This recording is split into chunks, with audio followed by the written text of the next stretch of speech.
Hello, readers, and yeah, I am talking specifically to you, audiobook listeners. I know sometimes it can feel really hard to support independent bookstores when it feels like the only way you can listen to an audiobook is through Audible or Spotify. But did you know that the audiobook platform Libro.fm actually supports independent bookstores and you can choose which bookstore you want to support? And right now, for a limited time, if you start a 1 credit per month membership at Libro, you can get 2 free audiobooks. Just visit the link in today's show notes and use the promo code SWITCH when you check out.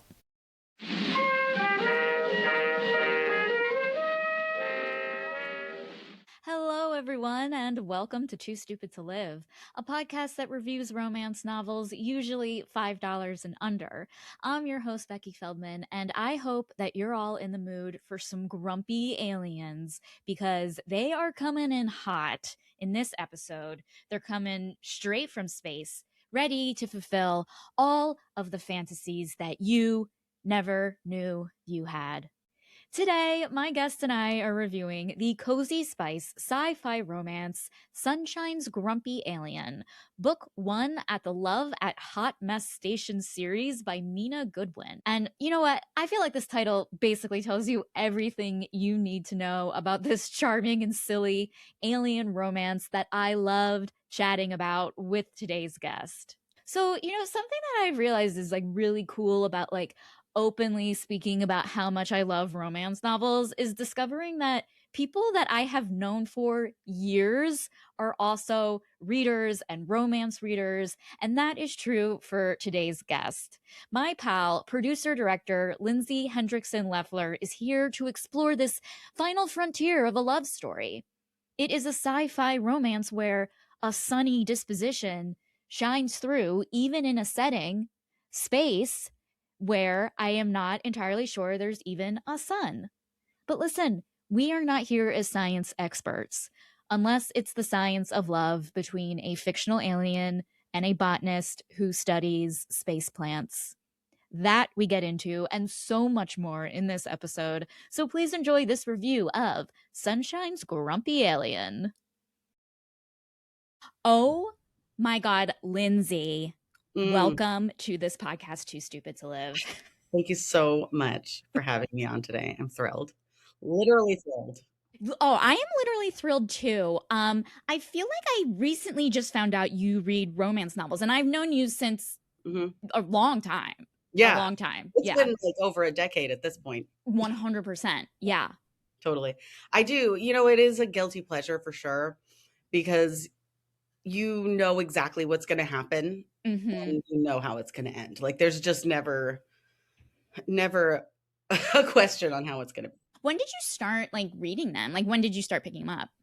I would say probably after college. You always like I've definitely always liked romance novels like Jane Austen is, we're going to and I love those like gothic romance novels and I've always loved the classics, but sometimes it's a little too much, when you're riding the bus and you just need something a little bit cozier.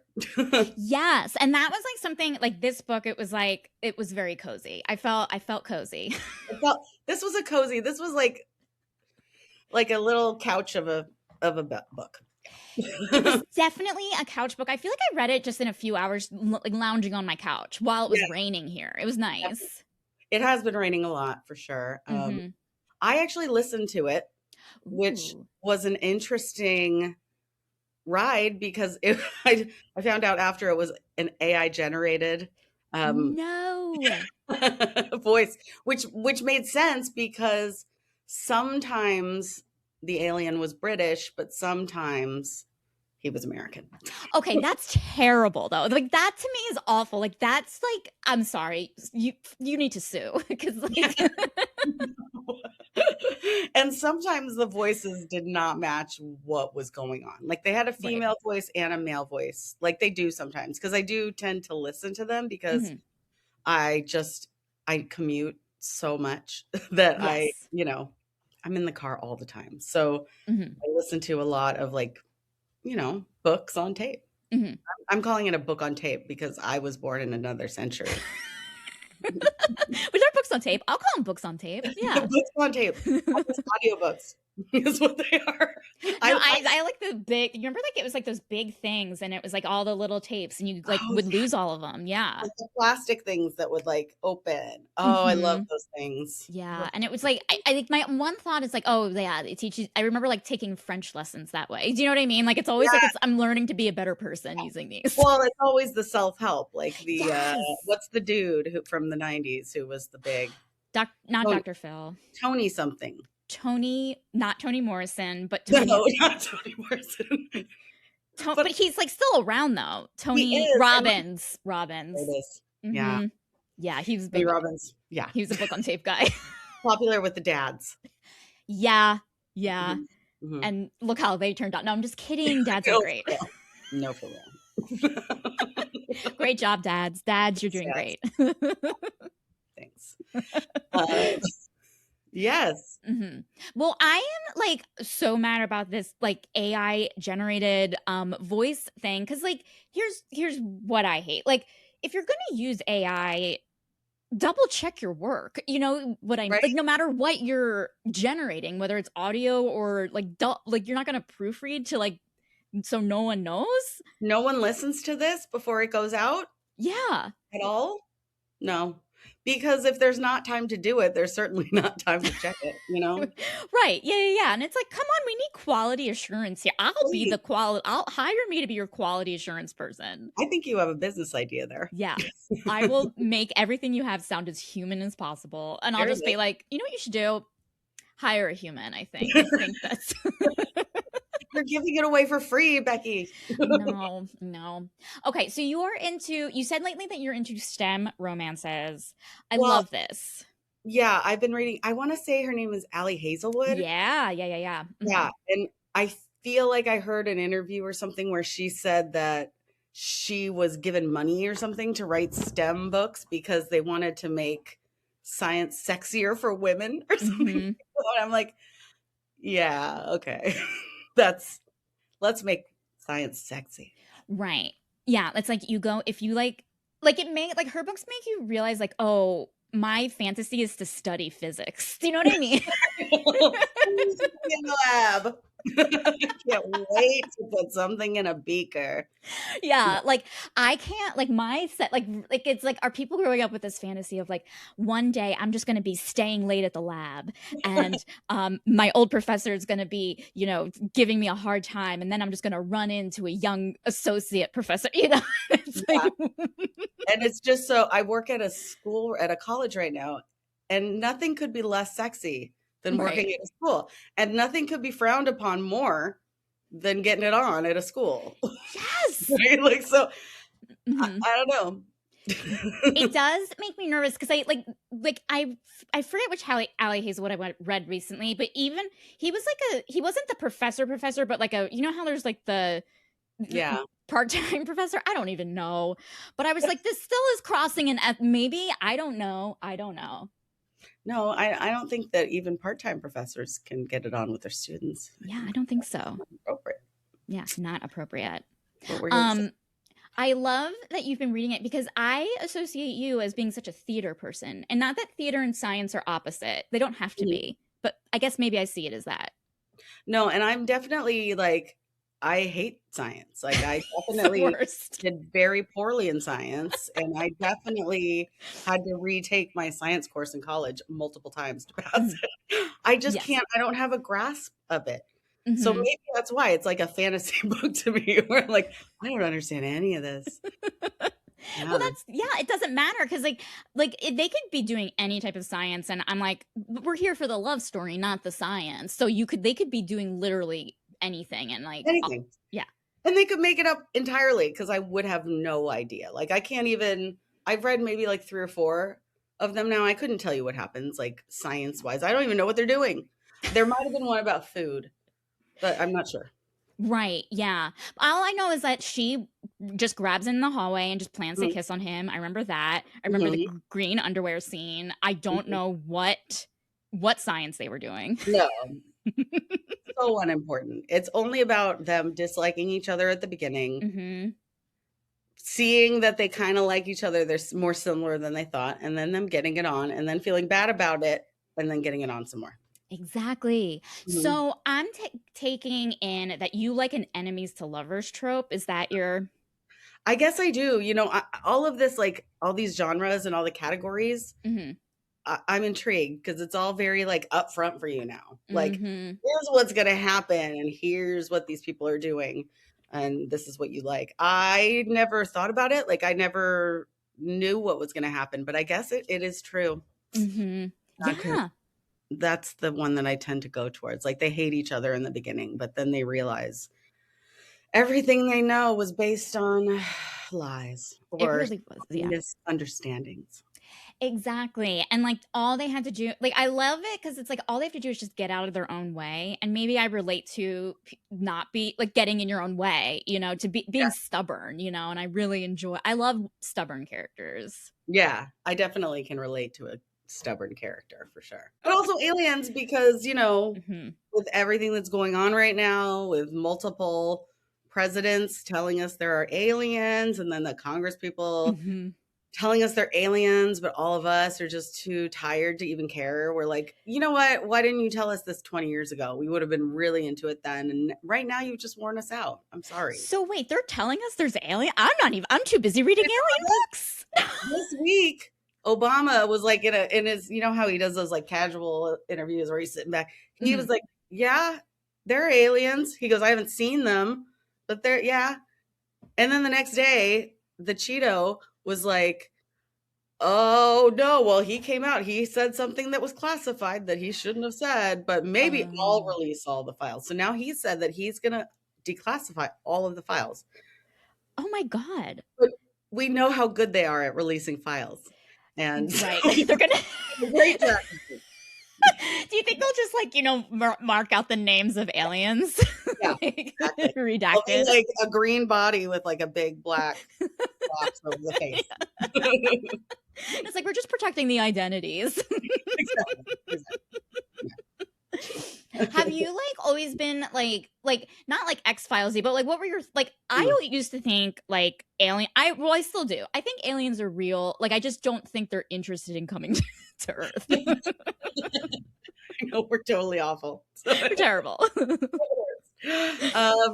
Yeah, always my whole life. I mean, Flight of the Navigator. When I was a kid, I watched that movie over and over again. I'm obsessed with aliens. My mom used to listen to Coast to Coast. Do you know Coast to Coast? And so I used to listen to Coast to Coast with my mom when I was a teenager, and I still, until it got really right wing, I listened to it, but I don't anymore. Yeah. That's what always happens to our favorite radio shows.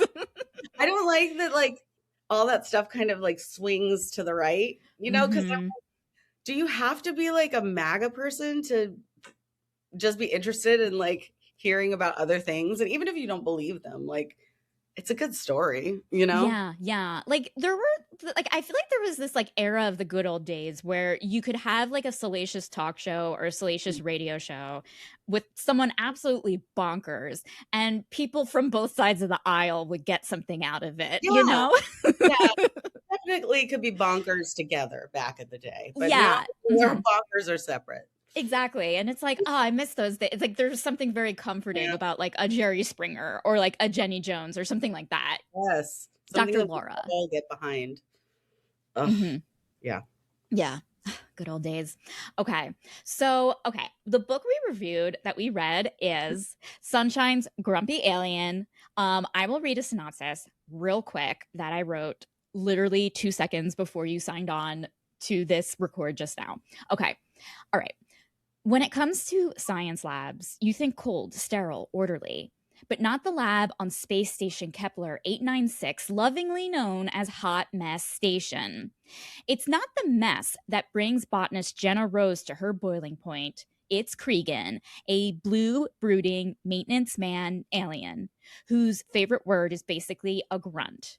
But when Jenna's sunny outlook photosynthesizes Cregan's dead leaf of a heart, she hypothesizes that the first law of loving a grump is vulnerability can only be earned if you are willing to be vulnerable yourself.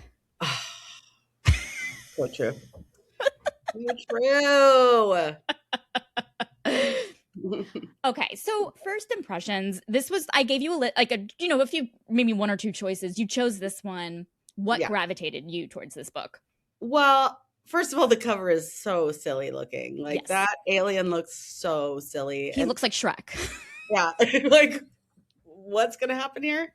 I also like that there were only like 14 reviews. I was like, you know what? This and the other one looks so serious. Like Mhm. like the alien was so like scary looking, and I was like, let's go cozy. Yes. I absolutely love, like, I've been in my cozy era lately of just like monster, like things that are scary, but that they end up being like hot chocolate. You know what I mean? Yeah. Yeah. Because I do agree with you that the cover looks so weird. He, like, it's like, I don't find, he's like, the alien's like wearing, like he Yeah. looks like Shrek wearing a shirt. Yeah, he has the little ear nubs out the side, Hmm. and he's very big, like kind of like bulky, I guess. Yes, he is bulky. Like there's something like not, I mean, look, he's beautiful. Please, he's blue. He's a blue, beautiful man. He could have unbuttoned one more button, maybe. I mean, does that make me sound like a pervert? I sound gross. I don't like myself. Well, I mean, it's a whole podcast about perving, so I think we're Yeah. good. We're good. And also, let me say that this was a drawing and alien. We don't have actual alien models who are posing, so Not yet. not yet. Oh my god, pictures. Okay, why do we keep? Okay.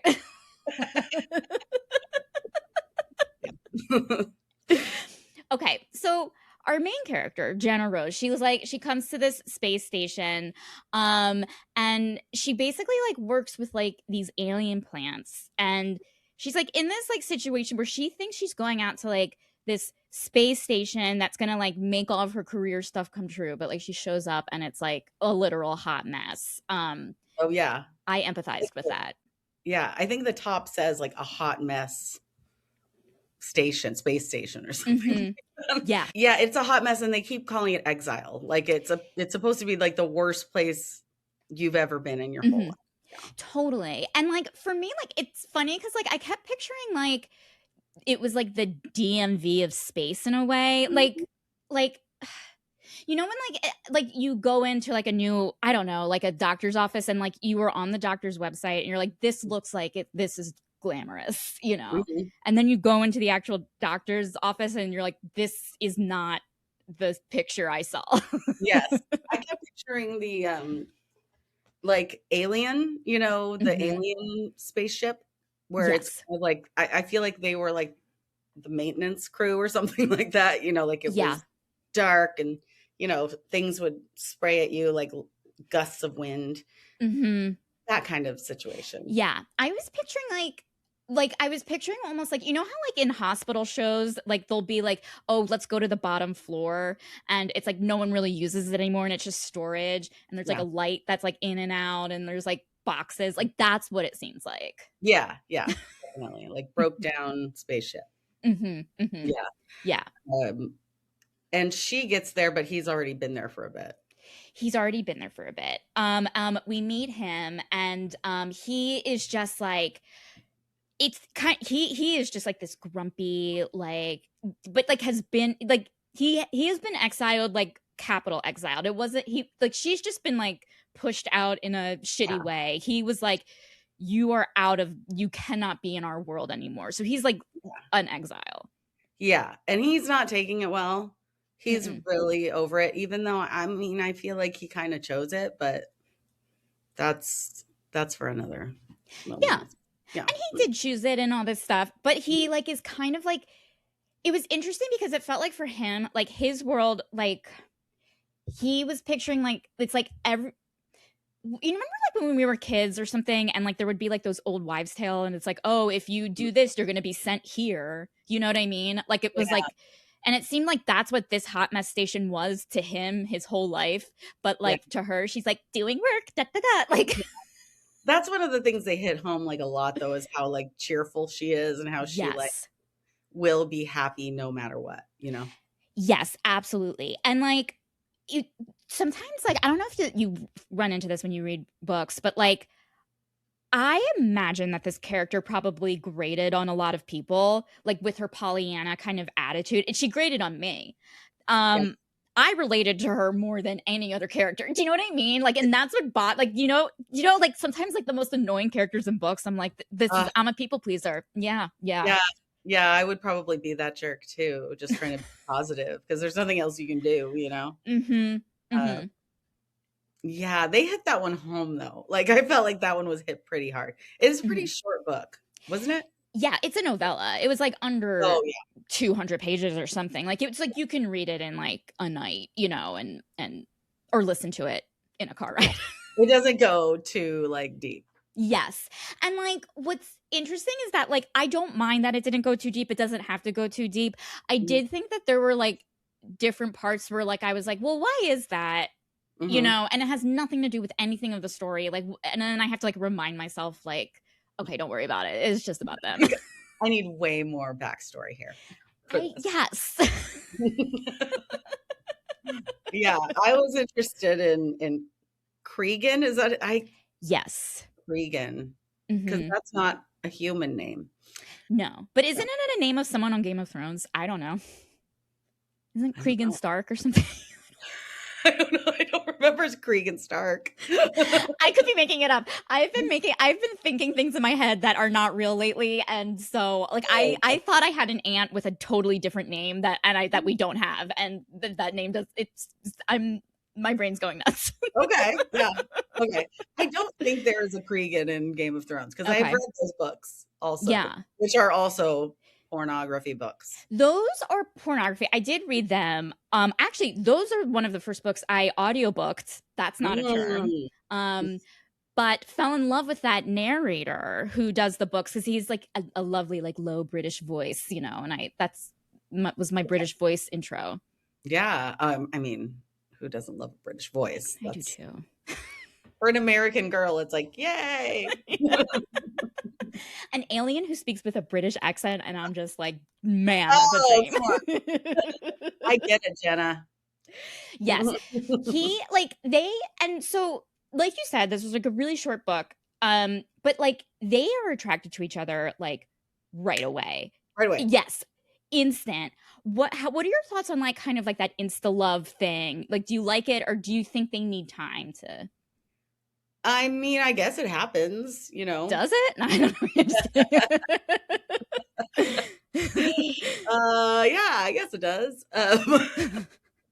With an alien, I mean, who knows? The pheromones from the plants were really pushing things along. But, yes. Oh, love at first sight. I mean, I kind of did that with my husband, so I can't, I kind of knew right away. So. Do you read a lot of like romantic-y stuff or like werewolf stuff? No, but I mean I've done the Twilight books, right? But but no, not a lot of it. I feel like I always try to start one and then I can never get through it. So it's not my genre. I think that is totally okay. I had my craze of like being really into them, and then like it just like a few years ago I was like, I don't really need to read the next few books. Like I know they're gonna be fine. But like in a lot of them, like I feel like especially with like werewolves, it's like that is a love at first sight, but it's like also this like magical bonding thing. Oh yeah, it's like that imprinting thing that they do. Exactly. Yeah. And when he like fell for Rose like right away to the point where like he thinks something of like he didn't even know her name yet, but just like thought something of like her disappointment is my disappointment and my worst disappointment was being exiled, but hers would be so much worse. And I'm like, this is nuts. Yeah. Well, I mean, we have to remember that he is an alien and we don't know what they were raised like on this alien planet. We don't know anything about their psychology. True. And the blue, everything about it is foreign to us. It is very foreign. And this is like another thing I had though, because it's like there was so much of like he like I wish they could like understand each other's cultures more. Yeah. And I wish I knew like how much humans understood, like how much they all knew about like a backstory of how much each alien and each human like knew about each other's culture, Yes, like did they learn about these aliens? they've always known about these aliens. It's not surprising to her when she walks in. Mm-hmm. Yeah. We just don't know. We don't know. And that was like, I feel like, not that I needed a lot, but like, I don't know, like this is obviously the future. We don't have a year. Not that it matters. Like, I don't, like, again, but just like something of like, oh, she used to watch Kryptonian like documentaries on PBS growing up. And then it's like, okay, right. Like I have a little bit of a sense. She knew that he could do this because she watched this PBS special, or you know, she was in a school where there were also, you know, right. You know? Yeah. And then like he knew stuff of like, oh, one time he spent a summer vacation on Earth and with his really rich family, and they were in Saint-Tropez. You know, like just like things. Just what were their summer vacations like? The summer vacation book needs to come out soon. Yes, well, I just want like their prequel of like when they were kids, how their parents met, all of that stuff. Yes. I need to know everything. I need the Dirty Dancing version of their growing up. Yes, please. Okay, so what's very funny is that like she, like, one thing it mentions that she like has a bunch of romance novels with her, so that's like okay, because like she's one thing I hated is that in the future, like space travel is real, but they haven't fixed like suitcase technology. No. She gets out of that thing and her suitcase explodes everywhere. All of her romance novels everywhere. Yeah. I mean, he was on it though. Didn't he like jump right on it to help her? Yeah. So you knew right away he would be on it. Oh yeah, he's on it. And like I didn't understand him because it's like it seemed like he was like a really good maintenance guy, but then it was like, well, why is this hot mess station? I mean, he's working with what he has, I guess. I guess so. I was honestly kind of confused about it. Like he was just there to fix things, I guess, but what is this place? Why is she also there? Like why did they both know about it? I don't understand. I needed to know more about the culture. You're right.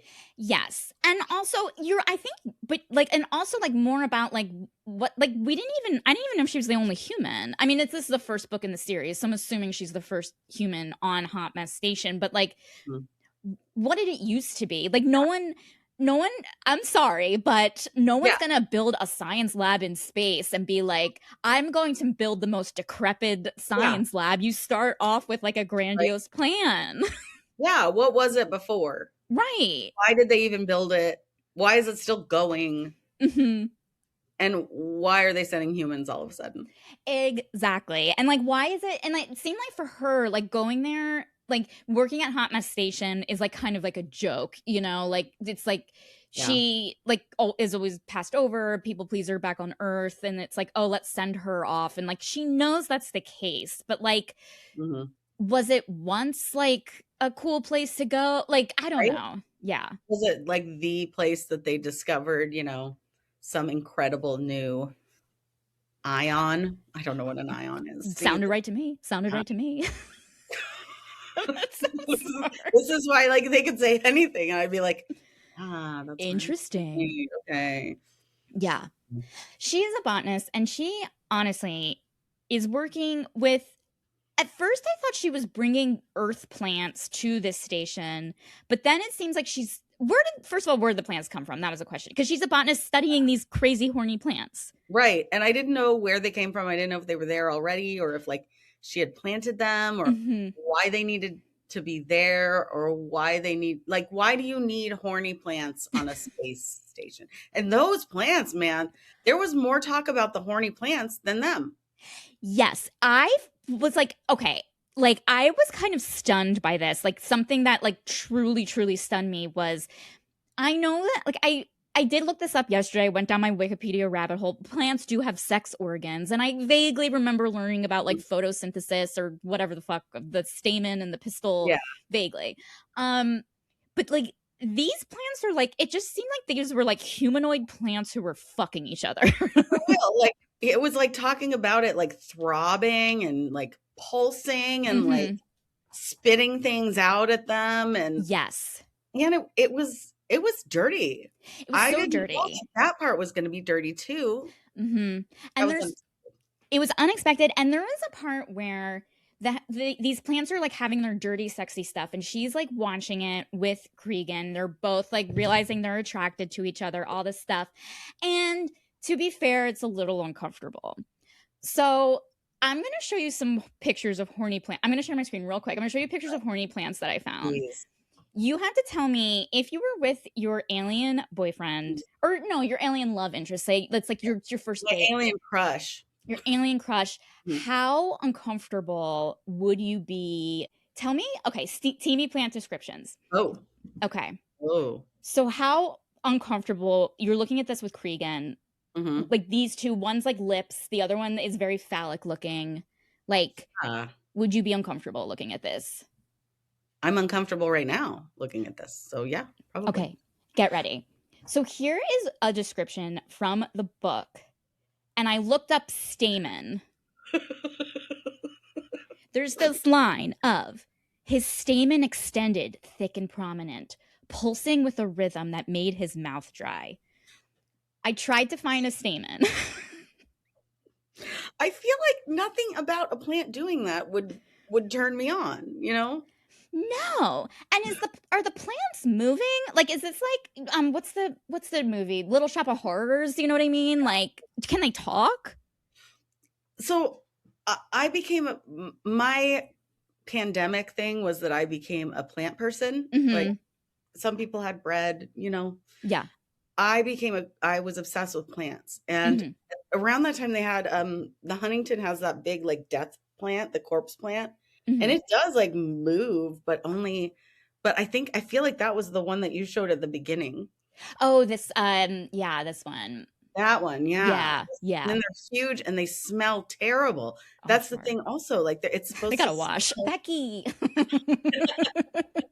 Yeah, exactly. Like, so if this plant is opening and it smells terrible and there's goo coming, I mean, I guess, you know what? Everyone has their kink. There is one part where, like, pornographically, she gets goo, like, shot out at her money shot wise on her chest. And it was like, this is like a lot. This was before they even like got it on or anything. Like they were still like, oh, I can't tell her how I feel. I got to get out of here. Like they were still in that mode. They're still in that mode. And this stuff is happening. Okay, here's the next one. Okay. The pistols shifted into receiving position, splayed open. So I tried to find pistols. Splayed open. Would this make you uncomfortable? Pretty. It is pretty. But still, no. Yeah. I hear you. Okay. And then there was one that's like glistening with excretions. Oh. Is that? Those are flowers with like raindrops on them. Okay. All right. Yeah. I don't know what I was picturing with plant splooge. I don't know. Yes. Yeah. I was like, okay, like, is this like lubricant? Like, what is going on? Yeah. I've never seen a plant do that. And then this is a picture of the entire, and so then it said the entire structure moved. It was thrusting. The plants were thrusting, pollinating. Yeah. And so I found this picture. Yeah. Is that, but that's a dude doing it. It's a dude doing it. It's like, I guess there's like a way, like you can, remember like when we used to like play Barbies and like make them fuck each other? I guess you could do that with plants. Oh, okay. Yeah, I guess it. Cross-pollination or something. What happens when you do that? I don't know. And then it said nectar flowed down the petals in viscous streams. Tongue down there is so funny. And disgusting. So disgusting.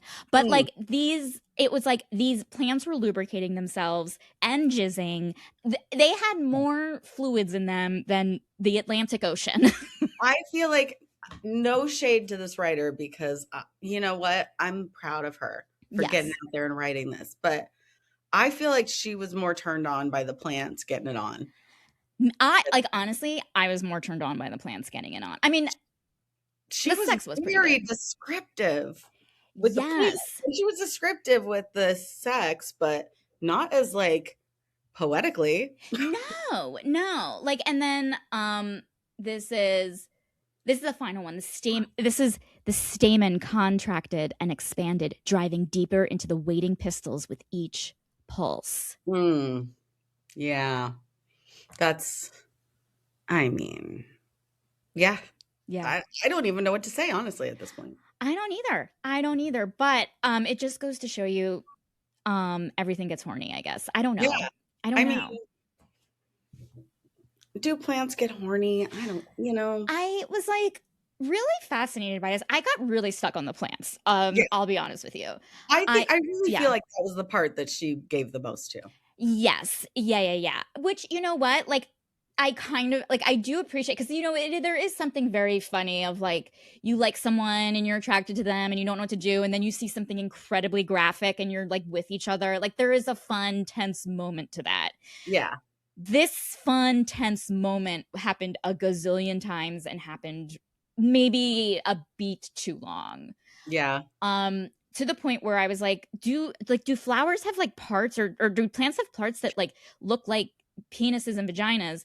Yeah. So I went down this like Wikipedia rabbit hole to like look this up, and then all of a sudden I didn't realize that I was on the Wikipedia page for sex organ, right? Oh, and I'm like scrolling down looking for pictures, and I'm looking at these two pictures and I was like, oh, this is interesting. And I'm like staring at them. I'm like, I've never seen something like, and then I realized I was looking at two human genitals close up for a really long time. Wait.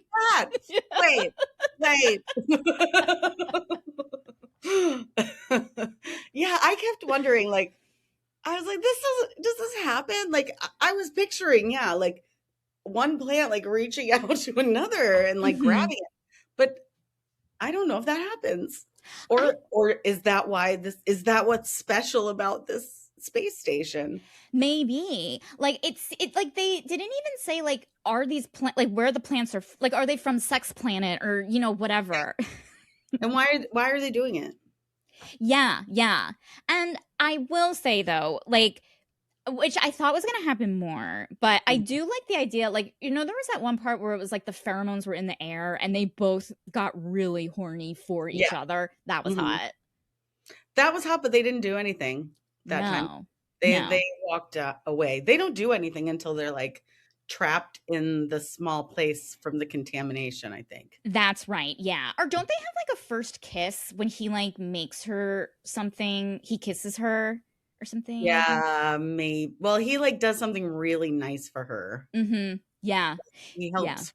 He fixes her plant station or something. I don't know. He like makes her like a plant device or whatever. Yeah. And like the line that she had was actually quite like made me laugh out loud, which it was like, you knew I had a problem and then you did something to fix it. Like that was what she said. Yeah. Like it was like very bare minimum, and like that's what I'm saying. Their relationship was very much like, I like you. I was feeling I was in love with him. But the plant sex is like, they lavishly lift their petals to, Yeah. I was like, it felt like the plants had more chemistry. Sometimes it felt like the plants had more chemistry than they did. Yeah, I agree. I feel like I didn't understand why they liked each other so much just right off the bat, for sure. I mean, yeah. But I also didn't understand why she kept liking him. But then he started being really nice to her. He started doing a bunch of stuff for her. And I was like, oh, okay, I would like that too. Yes. He is like a maintenance guy. He's like Mr. Fix-It. Yes. Which honestly, and he's tall, which is like, that's really like, what a great guy to have around. Sure. But like, it's interesting because it's like, when does like it become her like taking advantage of him versus like, like, are they going to have an argument 10 years from now and him being like, am I your husband or your maintenance person? Right. And it makes me nervous. I was also worried though, because they had a computer in the lab that was like commenting on every time they had sex. Yeah. It seemed like there was an AI that was watching them. Yes. And was like, hey, you guys have done this 4 times this week. Like, and then he was like, you have 380 tasks left to do. And I'm like, dude, this is not good for your work. You have to do your work, not just have sex with this human that just showed up. Yes, because like once they like realize they love each other, you know, like it's like they're together. They Yeah. can't take two steps in this hot mess station without having to stop and fuck. Yes. And that's becoming a problem. Exclusively, often in the lab. Yes. Yes. Where like science like you're contaminating. It's hot. Don't get me wrong. Like maybe once, you know? Like, yeah, like you can't stop yourself, but let's not keep doing it. Yeah, it's like you have quarters. You have like a beautiful observation deck or something. Yeah. Also, do they have a boss? Like right? Who is the boss there? Who was even there other than them? I mean, they mentioned like two other guys. Right, but like just seemed like they were maintenance people too. Like there was no one at the top floor like looking down on them saying, "When are the reports ready, Ricky?" Like there wasn't that.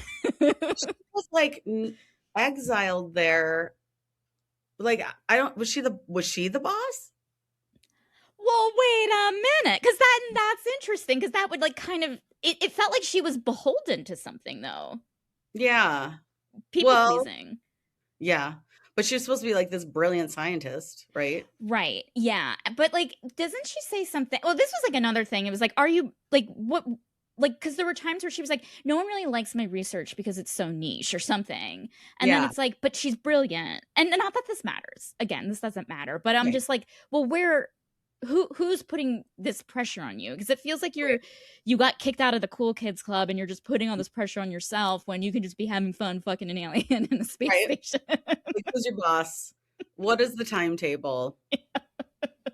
Do you use Teams? Like, that's what I need to know. Exactly. Can you check email? Do you have a family? Does she have a family? Does she mention her family? I don't know. I'm trying to remember. I don't think she does. He does. He does. He talks about his family a lot.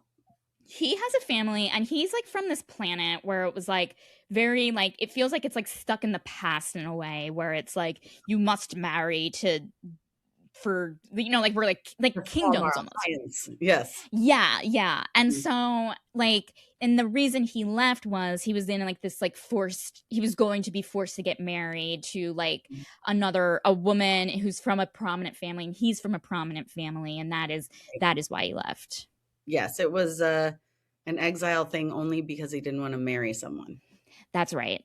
Yeah. And seemingly he's the first person on this planet to have ever done that. Ever. Well, I mean, that was also like, is that for everyone, or just like, do we all have arranged marriages on your planet, or just you're like a rich family, or I don't know. Like,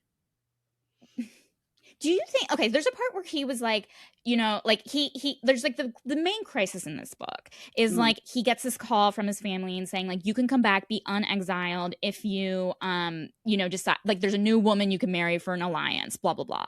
Yeah. And he like hesitates for like 1 second, and she like kind of has does she over freak out the whole day? I thought it was like an overnight thing. Yeah. Well, I was a little bit pissed off at him. I'm like, you're really considering this? Like, that's not, I would have been pissed off too, honestly. Like, oh my God. See, I was like, I don't know if it's me, but I was like, this is what I don't understand about this book. I mean, there's a lot, but like, so I felt bad because like this guy must have been traumatized from his culture growing up, right? For sure. And like, he's just been exiled for less than a year. He is on a whole new like living for himself for less than like he reminded me of like someone from who is Amish on Rumspringa, you know, like that is what he reminded me of.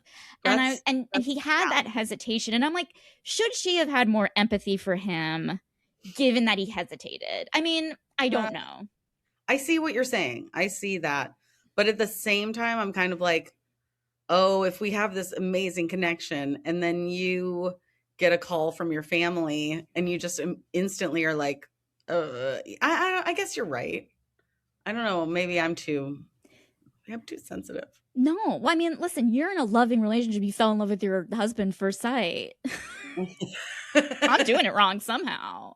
It was a really long time ago. I don't know if those things happen anymore. God damn it.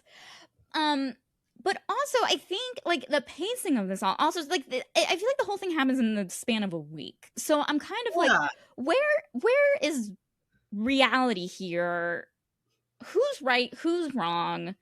Because then there's also like when you're secluded with someone and you like hit it off with someone right away, like there is like, okay, you are moving way too fast. You know, there was none of Yeah. that. Like she was already living in his room, like after the first time they had sex. Yes. And I also wonder, ADHD comes over my brain and I love it. goes, what were you talking about? No, she like how fast they fall in love. Was that it? Yeah. No. I know.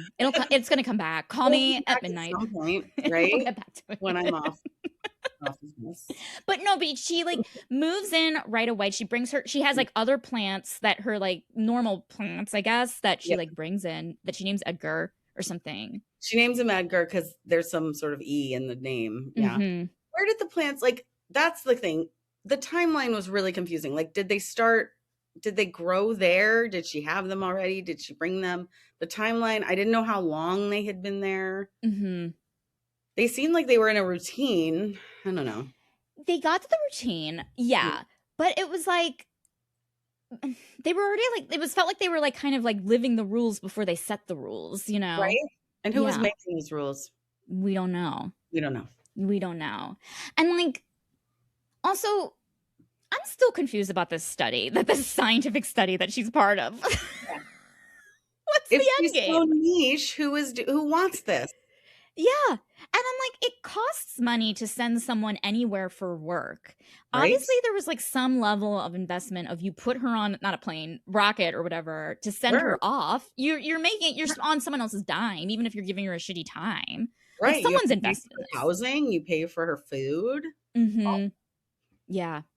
The insurance alone to send someone up to a mess of I don't even imagine premiums. Could you imagine like them being like, listen, we don't have an LLC. Listen, our insurance just won't cover this. I'm so sorry. Go at your own risk. Work at your own risk. Hot mess. Yeah, I wonder if like the name Hot Mess Space Station makes the insurance go up. Maybe. Yeah. If you're going to name something Hot Mess, I definitely, if I were looking at the risk analysis. Yeah, you might pay the price for that. Yeah. Kind of on them. They have a really bad branding department, I would say. Yeah, I think they weren't thinking ahead. Especially for a science place. Like, yes, we're going to go to like a science journal and we're going to publish an article and we're going to say all of our research is from the Hot Mess Space Station. Yeah. Already done. Yeah. Like if you named it Harvard, then I'd take it seriously. Right? Some tree or some very famous person's last name. Yeah, exactly. Right. Yeah, but Hot Mess Station, like you're just that sounds like a sitcom that I'd love, which I I would like that actually. Anyone listening, please take note. Hot Mess Station. You mentioned having a green thumb during the pandemic. She names her plants. Did you like find yourself personifying your plants or giving them names? I do. I named one of my plants. I named the first plant that came to me, and she's still here. She's a fiddle leaf fig. Okay. And we've been through a lot in the last few years. And she's lost a lot of leaves, but yes, I named her Gloria. But otherwise, no. Mm-hmm. No. I do love them though, and they do grow. Like it's really interesting to see to reproduce your plants, like to be able to do that. It's very cool. Yeah, I love that you just said you love them, and it's like you really feel an affinity towards them. That's so sweet. It's funny because you see them like move and grow and like they're living things in your house. Like I don't feel the same way I feel as my 3 cats, but I do. I love them. They're living things in my house, you know? Aw. See, I am a bad plant person and they just became like something that I had to clean, or like not clean, but it was like maintenance, and I kept killing them. I got fake plants, and it's like, look how great they're growing, and they're plastic. But but not like hearing you talk. It's like making me want. Do I want to cultivate? I could start, you know what? I could give you some cuttings and start you Ooh. off. Oh my Yeah. God. I love Yeah. this. I have some actually growing right now that I could give you. Yeah. Because you can just like cut your plants off, certain plants, not every Hmm. plant. Like you Hmm. cut them off, you stick them in water, you've got another plant, you know? Yeah. Yeah. Yeah. And it just like, and also you're like helping the environment and Yeah. like, I have never seen any of my plants get it on though. well, I might like, feel yeah. differently if I'd seen that. What if they were just move the pot closer, Lindsay? So I can finally tell her I love her. Oh, I can thrust my stamen. Oh, I would love to read that. Two plants on a windowsill. They're like a foot apart. All they want to do is fuck. But the they're just owner, the human person, won't move the two potted plants closer together. don't know. That's Romeo A and real Juliet. tragedy. Right. I'm trying to think of a good Romeo and Juliet pun with plants, but got nothing. Listen, it'll come to you again. Call me. Call me when it happens. Mm-hmm. I have another question for you. Mm-hmm. Okay. So there's a moment where like this is kind of further in the towards the beginning of the story where she's kind of like letting her guard down. If this is post they witness the plant sex, he Mm-hmm. goes to the observation deck to like clear his mind. Yeah. Do you have a place where you like to clear your mind? Oh. What a good question. I have an area in my house that I've set up with my plants actually, with my Oh, chair and my plants where I can sit and look out my front window. Cause yeah, I guess that's so sweet. that's the spot. That's the spot. That's Mm-hmm. the spot. Yeah. Cause like they were talking about like different like weird things people do. Like I sit on my like when I need to clear my mind, I sit on my couch sideways. I live in a studio, so it's like really exciting when I sit on pieces of furniture in a different way. It's I like I'm live in a new room. I live in a 2-bedroom apartment with a lot of people and cats. I get it. Yeah. So I'm like, oh, this is like I was like, oh, this will be my reading nook. All I have to do is put my feet on the couch. And I have a reading nook. Exactly. See, you are a Jenna. Yes, we really are. Yeah. She also like makes him pasta Mm. and which was like a very sweet thing. Like they're doing these like I feel like their love language is like acts of service, you Yeah, know. that was sweet. I Yeah. like that part. I like that part too. I love the fact that she like made food for him Mm. and like I guess Murphy was like it's really dangerous if you use the burner here blah blah blah and she's like it's Mm. worth the risk. What food for you is worth the risk if you were going to give it to Cregan that you love that you have to make on Hot Mess Station to Oh. share with this guy who's an alien that you have a crush on? Oh, definitely gumbo. I love Ooh. gumbo. And it's Yeah. so difficult to make too. So like or not difficult, it's just like time consuming, you know? You're in there for a Like, while.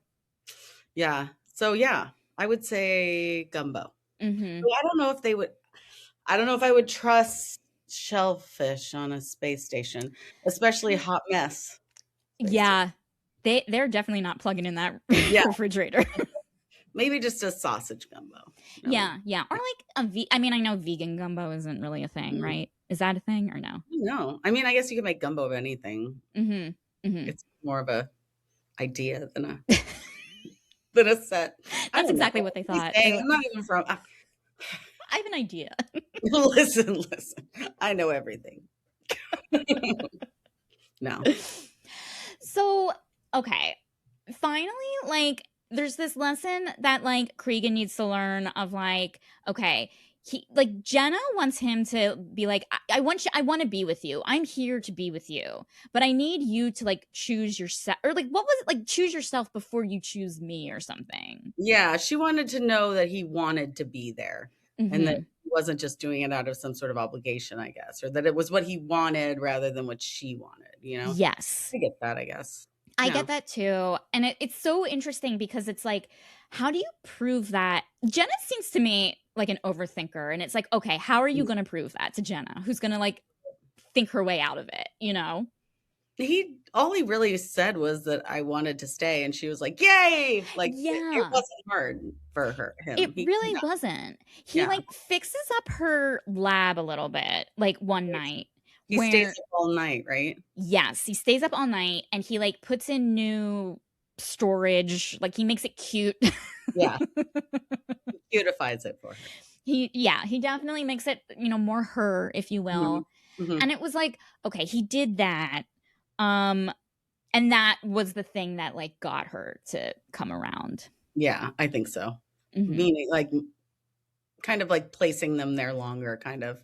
Yes. Putting the time in to make less of a hot mess. Exactly. Mm-hmm. Like, honestly, it felt like his maintenance work and the plants were really the sexiest part of this book. Even though I liked the sex scenes. The sex scenes were good. I mean, they were standard, right? Like, nothing new. Mm-hmm. A lot of the same stuff. Yeah. But I will say the plant stuff and the maintenance, yeah. Yeah. Plant stuff and the maintenance, that was hot. I guess like for a spicy romance, the sex isn't the only thing that gets to be spicy. That is true. That is true. Yeah. I like really like I thought the hottest scene was when they were in his room because they were in their private place where they should be, Yes. Well, for once. I mean, Jesus. I mean, every sex thing, they're like, it's really hard there. Are you okay that I'm pounding you on this hard floor? She's like, yeah, it's fine. Yeah. She's like, I need it. Yeah. She needed it. But like finally, like it was like the one where like I guess like it was the one before she was like she wanted to say I love you. But she didn't. I thought that was a good scene. I thought it was fine. Yeah. I thought they were, I mean, it was hot. Mm-hmm. It was just like, I don't know. They waited a long time. They waited a really long time. And also, not that this is bad at all, but like if we're going to read aliens having sex, like I wanted him to have a really weird dick. Like I wanted his dick to be weirder. She was just like, it's big. I'm like, oh, is it blue? Is it like, can he do certain things because he's an alien? Like exactly. Like what? Like there are so many alien romances out there. The dick. There are so many interesting dicks galore. Like I feel like it's like the dude. Yeah, it was just blue and big, and it's like we could get that at the store. Let me see what your weird alien dick can do. Yeah, like does it vibrate? Does it like right? Something? Yeah. Glow? Like oh, that would be amazing. It's pink. Anything interesting, and I'm so like I read this and I'm like, I'm glad for them. I'm glad that she enjoyed it, but I just felt like I wanted something weird. I mean, if you're gonna have sex with a blue alien, you want like a weird story, right? Like yes, you want to like when it's time for her wedding and she flies back to Earth and they're like, well, you gotta tell me what this dick is like. Like she needs to have a story. Yeah, she's like, do you know that it splits into 3 or like one wraps up around the top, like anything. Yeah, the other one like it holds your hand at one point, like it's caressing your hair softly. Yeah, it compliments you. It talks. It's crazy.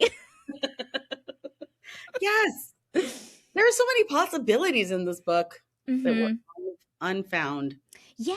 And again, I think that's probably why I liked it was so short because it was like, it's like a one and done kind of thing. If it was longer, I feel like kind of the stuff that was like, oh, why can't his dick be weirder? Maybe would have bothered me a bit more because I'm like, but yeah. Which honestly, my brain is so fried these days that I'm like, that's good. Short's good. I need short. Like, I feel like, are you thinking like, because like there's a lot of books that I'm like, this is now too long, and I like reading, and I'm like, 400 pages. I don't, how am I going to do that? Yeah. When my brain only functions sometimes. Yeah. And other time I just feel turmoil. Yeah. Like it's like I need plenty of time to worry in between my reading. Please. How am I supposed to read this when I worry all day long? Come on. I know. I have like this has so much to do. I only have so much time to read this. Really? Oh my God. It's true. That's all true. Do you read other stuff other than romance? Or are you just like mostly? Yeah, I do. I read a lot. I've always been a big reader. I'm an only child. And I didn't have, we didn't have iPads. So right. I'm an only child. My best friend was Pippi Longstocking. Yeah. I couldn't even tell you how many Babysitters Club books I read. I Babysitters. I love Yes, I babysitters. love reading everything. I read a mystery before this, and Okay. I'm a total like classic literature nerd. Like my favorite books are Jane Eyre and The Count of Monte Cristo, which is like the best book ever. Those were my two those were my two favorite books I read like in my I read them in high school, and I feel like Mhm. those two books were like the ones that I did that I did well on. The other ones I hated. Those ones. I read those ones more recently, not in the last like 15 years. So. Did you? This is a current question, current events question. Did you see Wuthering Heights? What are your thoughts on Wuthering I haven't Heights? seen it yet, but I'm dying to because I've obviously read it Mm-hmm. more than once, Mm-hmm. and actually, controversially, I don't really like that book. Okay. Mm-hmm. I have such a problem with the characters. Yes, it's really interesting because I read it recently, like within the last year again, Yeah. and I was like thinking, and then I had seen other adaptations and was always like, how come they never do the second half of the book? Because he really is a terrible person. Oh my God. There's nothing romantic about him at No, all. the fact that all the movies are always like these romance novels, and I just hate them. Like, Mm-hmm. it's just, and I even read it again because I was like, this is such a classic, and it really feels like it's up my alley. I'm gonna read it again. No, I still really, really don't like them. Yeah. It was like I liked it because it felt like I don't like the movie I loved for some reason. I don't know why. It was not like it wasn't the book. It's not the book. And you know what? That's fine. Yeah. I was okay with it. It was still sexy. So you saw it then? I did see it. And like, okay. The kind of reminded me like, okay, this is a long-winded thought, but I have a niece and she loves playing make believe, and she likes to pretend that she's like Sleeping Beauty. But when she reenacts Sleeping Beauty, we're not playing the story of Sleeping Beauty. It's like Sleeping Beauty goes to the store, or like Sleeping Beauty takes care of a baby or something. Okay. And it's something very playful about it. And with this latest movie, where it was nothing like the book and it didn't care, there was something very playful about it. It was like adult make-believe. Yeah, it's like a fan fiction almost. Exactly. Yeah, and I was like, I'm okay with it. I'm okay with this. I like the director a lot. Like I love Promising Young Lady. Like I think, and I loved her on Call the Midwife. I mean, yeah, she's great. I love her. I haven't seen it yet. It's hard to get out to the movies. But I know. Yeah. It'll come on HBO or something or whatever. Like the minute you pay for it, it's free. Yeah, it'll be free. And yeah. And like, listen, it's like, also like, just imagine the hottest people in Wuthering Heights, like what you did when you read it in high school, and that's the movie. Yeah, I mean, 100%. For me, it was Heath Ledger. And yeah, it was Heath Ledger was my Heathcliff. I remember thinking that. We just saw the what's the other Colleen Hoover that came out? Regretting You? Yes. Oh, that's awful. Yeah. Thoughts on what are your thoughts on Colleen Hoover? I've only read one. It's like reading garbage, but you can't put it down, you know? Yes. She does grip you. Yeah, I've read a couple. I read It Ends With Us because I'm one of those people that, like, even if I know that I'm going to hate it, I want to read what everyone's reading. Like, I want to know the story. I want to know, like, so if it's popular, I'll probably read it, you know, to see what it's about. Like the Dan Brown books or whatever. Yes, I remember that. Yeah. The Da Vinci Codes or whatever. Yeah, so that was kind of how I felt about that one. And then there was another one I read, Verity. Yeah. And that was the same thing. Like, everyone was reading them. I'm fine, read it, you know. But I can't say that I love them. Like, I don't love her. I think she's kind of you know what? I don't want to say bad things about people. No, you don't have to. But like, I know what you mean though. Like, I feel like sometimes, like, and I feel like there is a little bit of like a Wuthering Heights thing with her stuff where it's like maybe something that feels a little problematic is maybe a little romanticized, and it's like, not that, but like, it's like we can take in and read books however we want. Like, that there's nothing, no one's doing anything wrong by enjoying a story. But like, I don't know. I just like remember a few years ago there was that Colleen Hoover like coloring book that came out, and like everyone got like really mad because they're like, her books are about like domestic violence. You know what I mean? That's what that was what was weird about like It Ends With Us, you know, that it's about domestic violence and they market it like a romance. That's right. The whole thing. Yeah. But maybe that's part of the problem with our society. Yeah. I can get into capitalism, but I won't. I know. It's too late. It's too late. We're doomed. Yeah. We're too doomed. No, we're late stage. Okay, I am going to ask you your final thoughts on this Hot Mess Station, or her grumpy alien, and a rating. So give your final thoughts based on how much you loved reading it, or just how much fun you had reading it. And then for the rating, okay, I usually do like 1 out of 5 or like 5 out of 5, but right now I'm thinking, you know how like she was talking about Edgar and it like wilts based on her mood, you know? How many like how wilted is your Edgar the plant? And like after? More wilted is bad and less wilted is good. That's what I'm thinking. Yeah. Does that make sense? I mean, I'm not a botanist. Yeah, you know more. So. You know more about plants than I do. I think so. I'll give you like a degree. Yes. Yeah, that's it. Degrees. Yeah. You know, I didn't stop it. Like I had to listen to it for this, but also I think I would have finished it. It was fine. It was just fine. That is exactly how I feel. Like I feel like that it was like it did what it needed to do. Yeah. It wasn't like I wasn't blown away, but I also wasn't like annoyed. Upset. It was fine. It was fine. Yeah, so it's like a bear, like Edgar's hanging in there. My Edgar is hanging in there. My Edgar's, you know, he's kind of like, what's like, here we go. Yeah. Like here, like half. Yeah, he's like up. He's wilted, but he's like, there's some. He has a little life. Exactly. Like there's some foundation there, you know? Yeah. He's not full wilt. No. This isn't a full wilt. This isn't a full wilt book.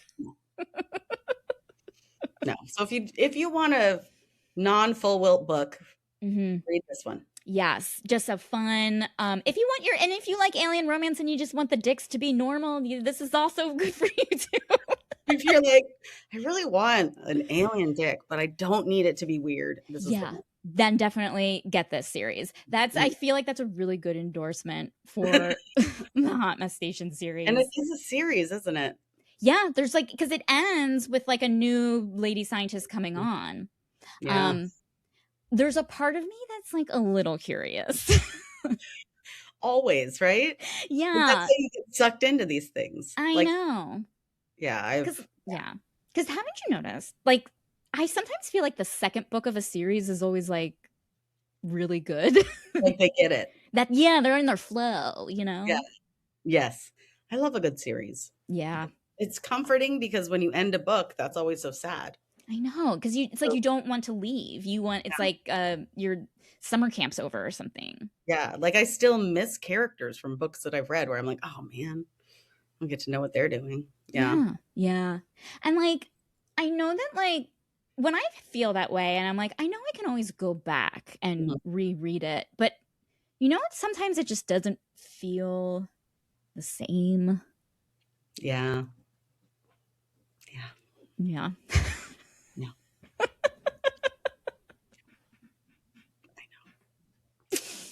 On that note, no. Okay. Alrighty. Great. Lindsay, thank you so much for doing this. It was so delightful to talk to you. I have to get you back on so we can talk more romance novels. Yes, I would love to. Thank you for having me on. I've had a great time. Oh, good. Great to talk to you. This was so fun. Yeah. Thank you so much for listening to this episode of Too Stupid to Live. I hope you have a sexily exiled rest of your day. 'Cause I just can't make my eyes behave.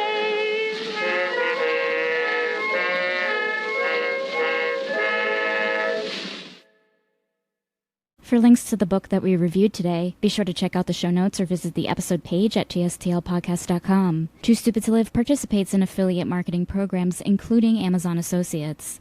The podcast may collect a small commission if consumers purchase items by clicking on certain links shared on the show notes episode page, and other social networking platforms. This is at no cost to the consumer, and all commissions go to supporting TSTL. Hey, TSTL listeners, if you're a fan of the show and if you are like really rich to the point where you're able to throw in a little bit of financial support, buy TSTL a happy ending at buymeacoffee.com/TSTL podcast. Each happy ending costs $1, which all goes to support the show. For 3 happy endings, I'll give you a shout out on the podcast along with a romance novel inspired pet name.